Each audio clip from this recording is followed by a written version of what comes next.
ঠিক কিনা বলেন? বয়ফ্রেন্ড গার্লফ্রেন্ড কালচার সমাজে লালন করতে দিবেন না।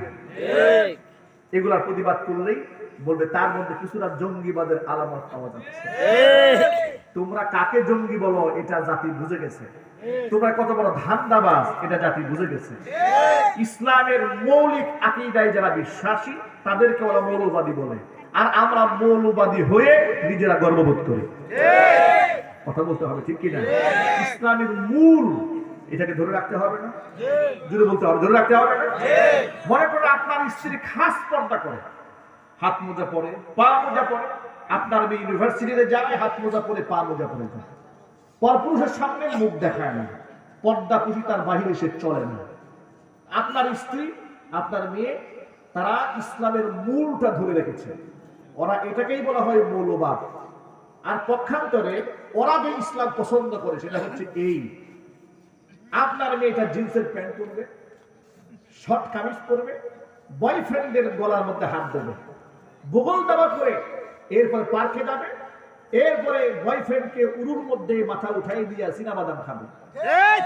এটার নাম হচ্ছে আধুনিক মুসলমান। আল্লাহর কসম, এটা আধুনিক সভ্যতা নয়, এটা বেহায়াপনা ও শৃঙ্খলতা। সুতরাং শারীরিক পর্দা মেনটেন করা কিংবা ইসলামের মৌলিক আকীদার উপর অবিচল থেকে যদি সমাজের মধ্যে চলার নাম মৌলবাদ হয়ে থাকে, তাহলে এই মৌলবাদ হওয়া ফরজ আইন, সকলকে মৌলবাদ হতেই হবে। আপনারা হতে রাজি আছেন না ইনশাআল্লাহ? কারা কারা রাজি আছেন হাত দেখি তো। আল্লাহ পাক যেন কবুল করে, জোরে করে আমিন। হাত নামান। আল্লাহ সুবহানাহু ওয়া তাআলা শিরিক থেকে বাঁচার তৌফিক দান করেন। আজকের পর থেকে ওয়াদা করেন, এখানে এই মাজলিসে বসে ওয়াদা করেন, জীবনে কোনো মূর্তি পূজায় যাবেন না, ধন্যবাদ দেবেন না, শুভেচ্ছা জ্ঞাপন করবেন না, সন্তানকে যেতে দেবেন না, জবাই করলে যে দেওয়া যাবে না। ইনশাআল্লাহ বলেন ইনশাআল্লাহ। আল্লাহ সুবহানাহু ওয়া তাআলা কথাগুলো বুঝার তৌফিক দান করেন। আল্লাহ রাব্বুল আলামিন এই সমাজ সেবা সামাজিক সংগঠনকে আল্লাহ তাআলা সংঘকে কবুল করেন।